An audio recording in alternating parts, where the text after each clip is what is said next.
সোণাপুৰৰ পৰা মই জুবিন গাৰ্গে কৈছো, ছিংগাপুৰত কোন সেইকেইটা তাত নাই নহয়। মই এতিয়া খাৰঘুলি কাহিলীৰ পৰা কতোৱে নাই। মই এতিয়া সোণাপুৰ, মাথো সোণাপুৰ।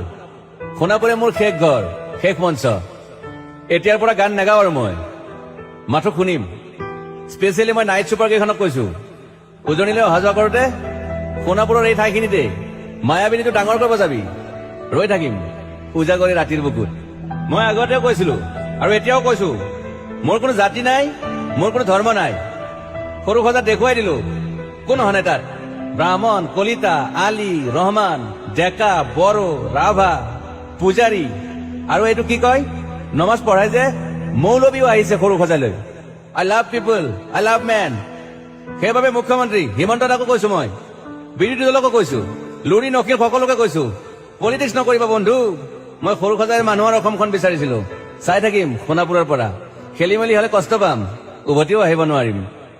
যোৰহাটৰ মানুহখিনিয়ে কষ্ট পাইছে বুলি শুনিছো। মোৰো যাবৰ মন আছিল, প্ৰিয় ঠাই, দেউতাৰ ঠাই। উপায় নাই, পলম হলে শৰীৰটোৱে কষ্ট পায়। বাকী গৰিমা আৰু দেউতাই গুৱাহাটীতে থকাটো বিচাৰিলে। একো নাই, গুৱাহাটীলৈ আহিলে মাত দি যাব। সোণাপুৰতে থাকিম। আৰু এটা কথা, যোৰহাটত প্ৰতিমূৰ্তি এটা হব বুলি শুনিছো। গুচি যাম কেতিয়াবা, কেণ্টা কাকো খাতিৰ নকৰো। মায়াবিনী ৰাতি ধুমুহাৰ খতে। মাজুলীবাসীয়ে দুখ নকৰিব দেই, মনত পৰিলে গাই দিব মাজুলীৰ এজনী ছোৱালী। নিমাতী ঘাটলৈ যাব নোৱাৰিম আৰু। একো নাই, মোক প্ৰতিটো বসন্ততে পাব অসমবাসীয়ে। শৰতত গাইছো, বহাগত গাইছো, ৰদত গাইছো, বৰষুণত গাইছো দুখৰ গান, সুখৰ গান।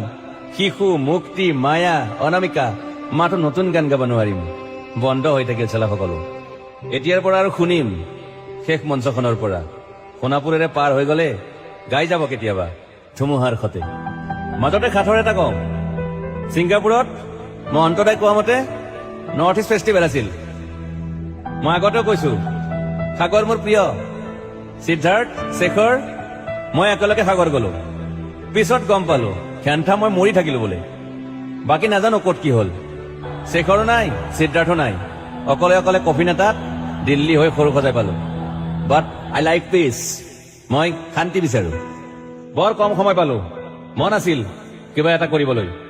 উশাহটোৱে বন্ধ হৈ থাকিল সাগৰত। বাকী মোৰ দুখৰ মানুহজনী চিনি পাই নাই আপোনালোকে? য়েছ, গৰিমাৰ কথাকে কৈছো। মই নাথাকিলেও তাইৰ আৰু দেউতাৰ খবৰ ল'ব আপোনালোকে। মই নাথাকিলেও বিহু হ'ব লাগিব অসমত। চিধা কথা। আকৌ কৈছো, মই সোণাপুৰতে থাকিম এতিয়া। মোৰ সমাধিৰ ওচৰৰে গলে গাই যাব সকলোৱে মায়াবিনী ৰাতিৰ বুকুত।